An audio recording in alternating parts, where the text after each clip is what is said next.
everyone, my name is Sheetal. Welcome to our channel Sitaretalks. We know that all of us learn some or the other things from our life circumstances.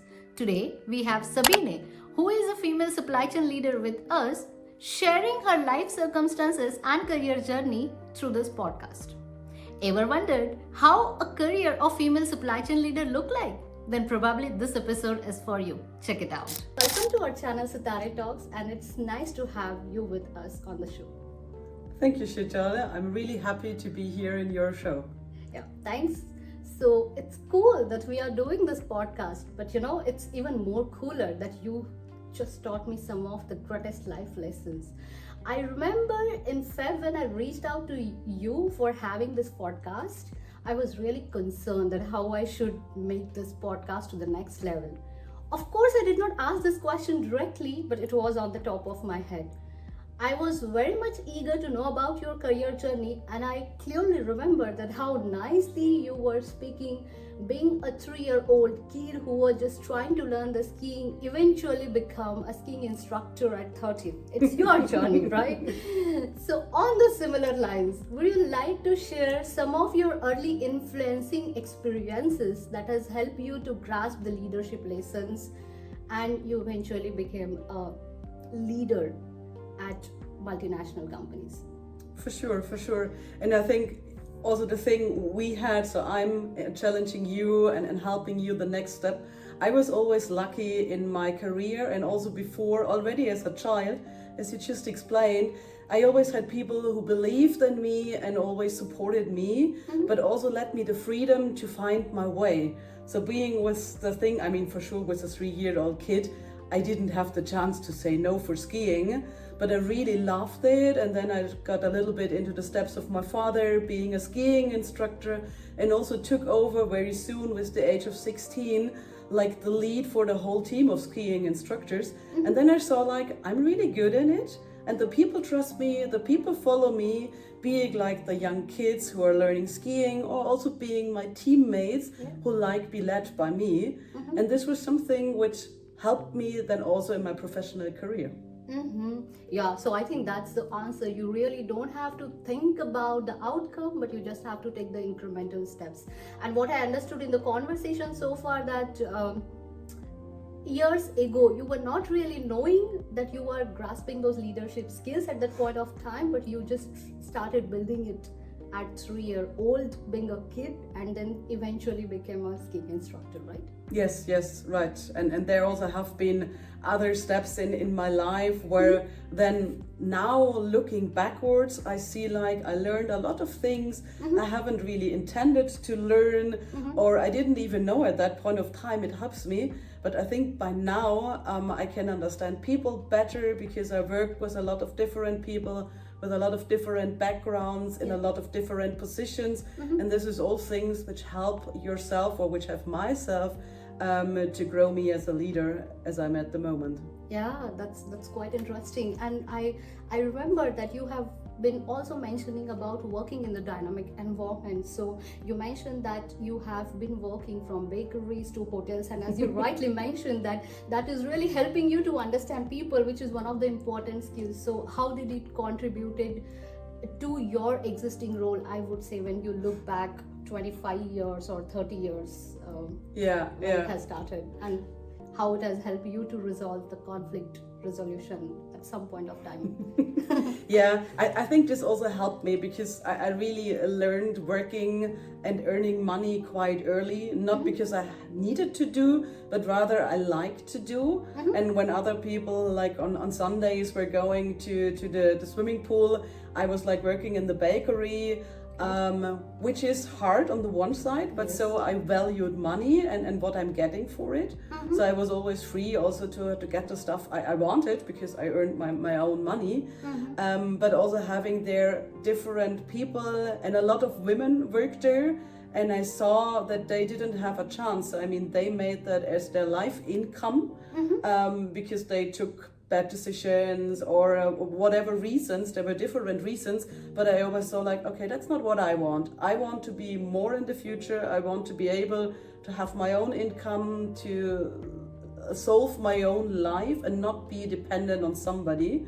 And so I think this helps. It was a great job, and also in the hotel you see a lot of different people, meet a lot of different people. Yeah. But with this, it always helped me like to understand, okay, I want to be more in my future life. And it also helped me then in university or in school to learn more and develop myself more to really get also that career I'm aiming for. Yeah, that's really interesting. I mean, it's like a small kid is trying to understand how the surrounding area is working, and then accordingly you are trying to figure out what do you really want, instead of not really trying towards the thing that you don't want. I mentioned that you also mentioned in our previous conversation that your admission to the Ohio University marked a significant change because you finished a business administration at that point of time. So how your perspective about education and career has evolved after that experience being in this small town at Ohio? Yeah, it was also one of the steps where I had a stupid idea in the beginning, where I thought I want to go into a different country for a foreign semester. And I did that on short notice. So all the evaluations and administrations were already closed, but I still decided like I want to do that. And I was lucky, so somebody couldn't go, and that's why there was then still a space left. So I could go. I went there on very short notice, flew to the US, been there in a different country. My English was not that good at that point of time, to be honest. But it really helped me, like being thrown, how you say in German, into the cold water. So I needed to swim. I learned the language. There were a lot of different people there, also different nationalities, but also the US education system is totally different. Yeah. So the professors really have time. They really sit with you. They explain you stuff.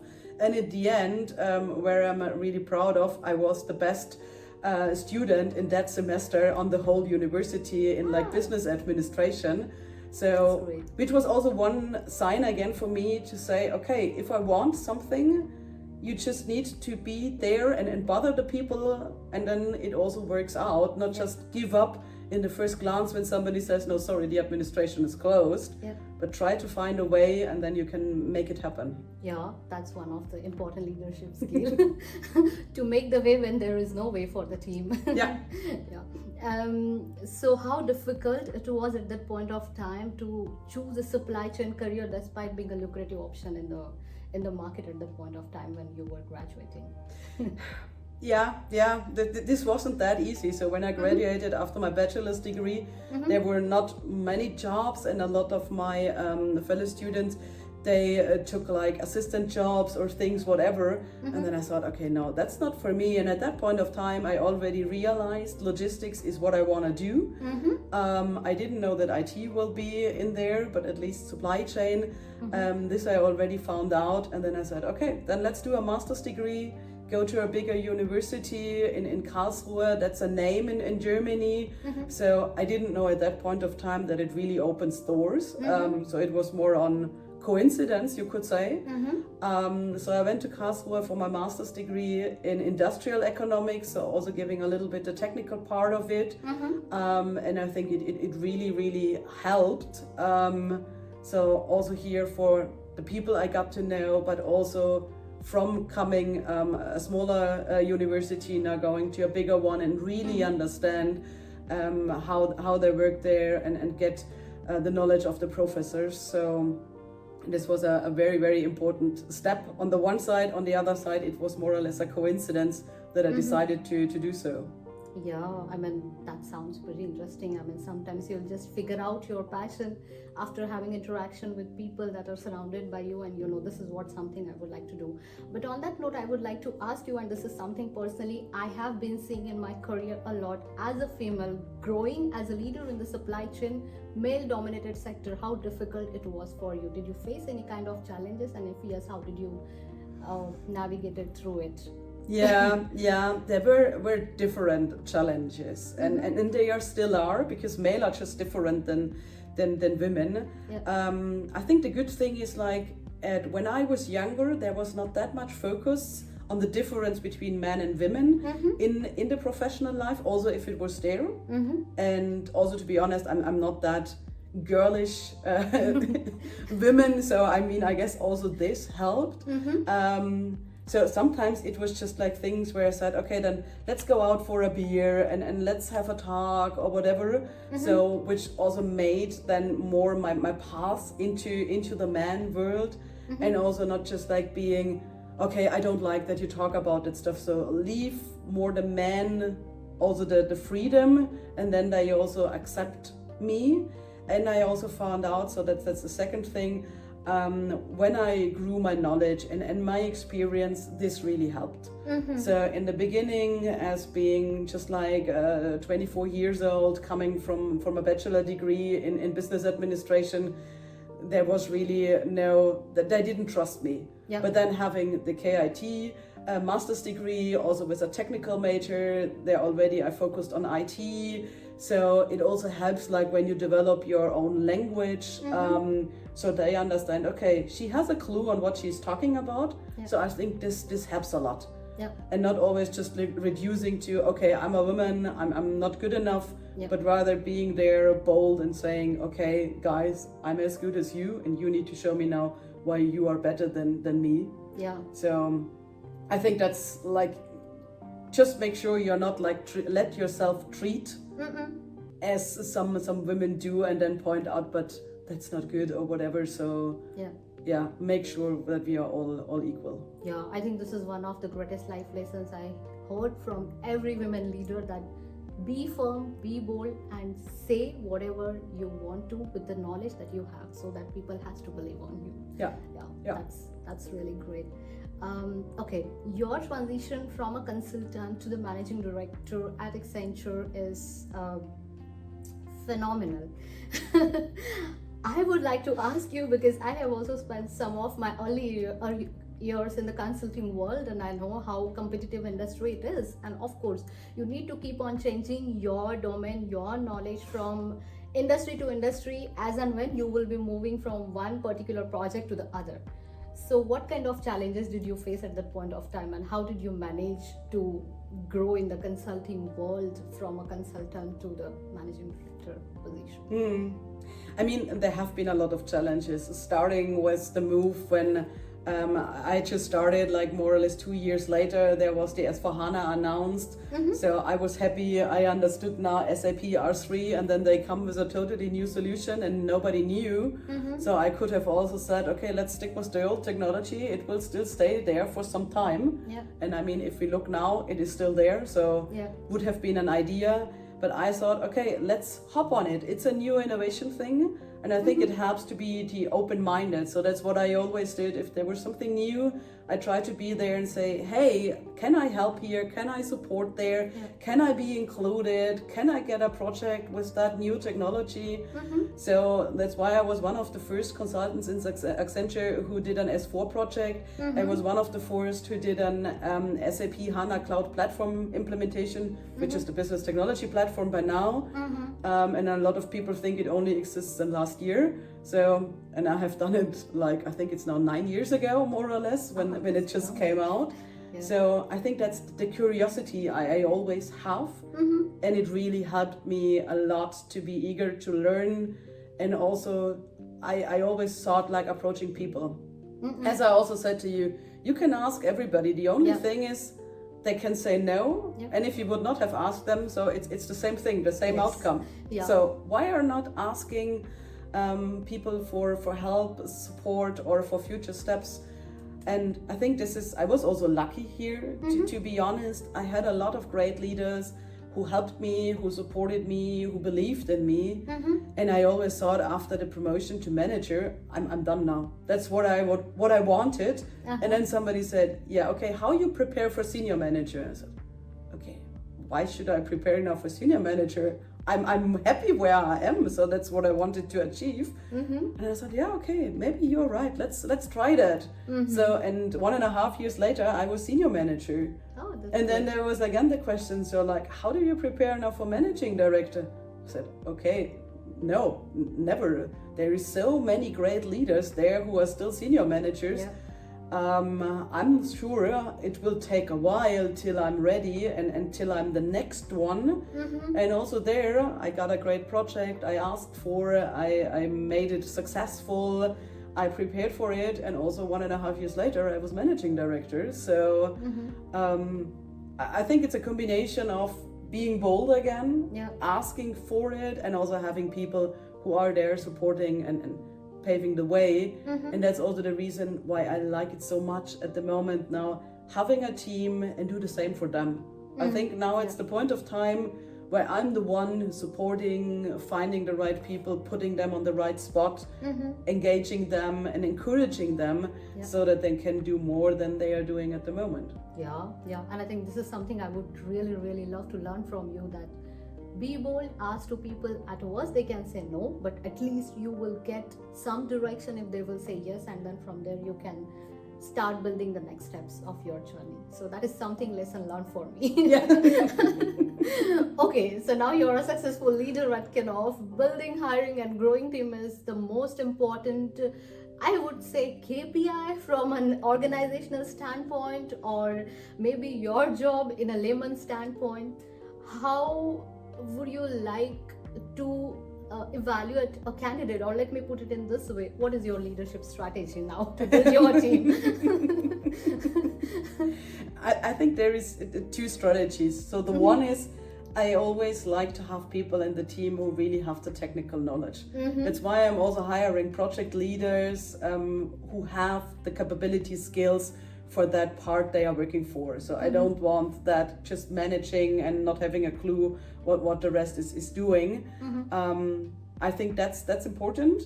And the second thing is also like looking into the potential of the people. So do they have the right mindset? Do they fit into the team? Because I think by now I have really a team which fits together very, very well. And then it also, the new people need to fit into that team so that they can be a part very, very fast. And I think sometimes it's just a gut feeling.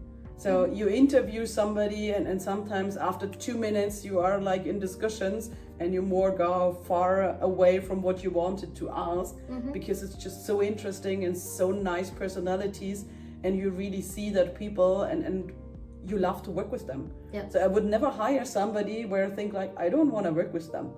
Because also if they are not directly reporting to me, but at some point they belong to my team, and that's why they need to fit. They don't need to be all like me, because that would be bad as well. Every person is different in the world. Yes, definitely. And they need to have different skills, capability, habits, whatever. But at the end, it somehow needs to fit together, and they need to connect. And that's why it's also hard to really tell a recruiter what we are looking for. And sometimes maybe the skills is not that important, because skills can be developed as well. But the personality need to fit. But then do you think that a person who is not having a supply chain background, or who just, and this is something I often get asked by the audience, and that's why I would like to ask you as a leader, do you think that somebody who is just starting their career in the supply chain field, or is having a lack of experience but really eager to learn and grasp the supply chain knowledge, can still have a good career in the supply chain field from your perspective? Yeah, definitely. I mean, I think it always helps if there is some relation where you can say, okay, that's the reason why I want to go into supply chain field. So like, because I have done XYZ before, so that's why I know I like it. But I think, so if somebody is really eager to learn, especially when they are in the beginning of their career, I think it's so important to support them, the people, and believe in them. Because I think if they really want to do it, then they will also be eager to do. And then we also need to understand that we don't have full professionals yet. So I think that's what a lot of people don't see. So they expect if they hire people, they are fully professionals already. And I think that's the thing we need to understand as leaders. So we also need to develop our team. So I think I must tell to audience that you still have a chance. Yes, definitely. And I could also say, I mean, even 20 or 25 years ago, I think supply chain was an area where you thought there is a lot of opportunities, and I would still say there is still a lot of opportunities. There is so many companies out there who are really lacking in the supply chain area, and also even if not lacking, processes can always be better, more automated. There is now AI around the corner. So I think this will also give another glance also in the supply chain management area. So I think we are not getting bored. Yeah, for sure. So now, since we are already discussing about AI, as a leader, I know that you have seen the manufacturing side of the supply chain, and that's where you have started your career journey. Now to the IT side, where we are trying to look everything in the software. Let's take it in this way. What are the future trends do you foresee in the supply chain field with respect to the job opportunities? That is one. And second, of course, the future trends worldwide that is going to impact our lives and the jobs, maybe. Maybe one remark to what you said, like being on the production side of the supply chain before. I think this is also a really good learning. I guess IT without understanding the processes doesn't work. So it really helped me that I have been in business before, that I understand the processes there, not only because I can then easier communicate to our end users or to our central business, but also for myself, so really design then a great solutions. So I think that's one point which will never go away, also with all the AI in the future. I guess there still needs to be consultants like us who understand like the processes, who understand the system. I think there will be a lot of trends where AI can help us, and I mean sometimes I'm even trying out to writing some texts with AI, or to having recruiting advertisements and stuff like that to make it more catchy, and it saves me a lot of time. And I think also this is something what will be in the future a lot more. I mean, SAP has now their AI included. Blue Yonder, what we are also using, has an AI included. So I think there will be a lot of automation in the future. But we will also, at least that's what I'm hoping for, see a more connected IT world.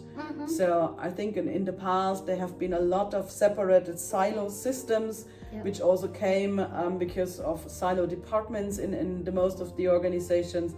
But I think at the end, I mean, on the one side, we're trying to have the supply chains a little bit decoupled again. But I think from a data perspective, we still need to come a lot closer and to connect the flows and the data.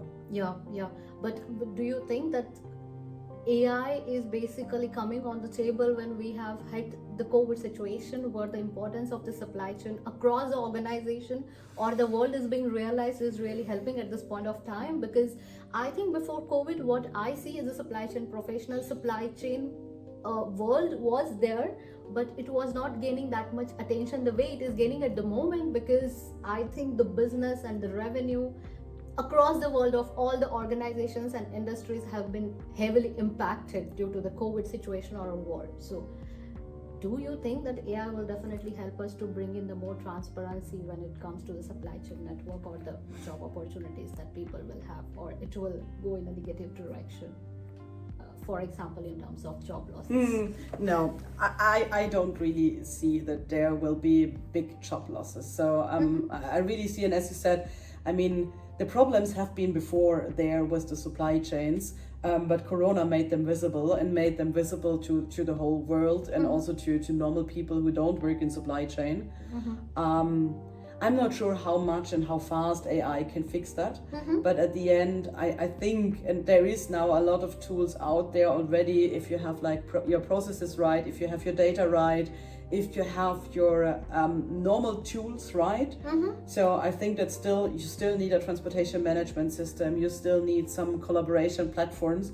I guess AI will not solve that, but if this is all done, then on top of it, I think as AI can learn and, let me call it, see a lot more than a person can do, and come a lot faster than with any decisions, I think this will really help in that fast supply chain world. And then at the end, the people are not losing their job, but they are just sitting there having a lot more information, a lot more transparency, and this will help them making better decision. Yeah. But for this, again, coming back to the beginning, they need to be open-minded and they need to trust into the systems to then be really good in their jobs. Yeah, makes sense. So I think I personally feel that I kind of got a mentoring session from you for 30 to 45 minutes. Thanks a lot for spending your valuable time with us. And I think on a concluding note, would like to take your advice for our fellow coming supply chain professionals. What kind of advices or tips, I would say, would you like to share with them as a leader so that they can probably build their next steps? Yeah.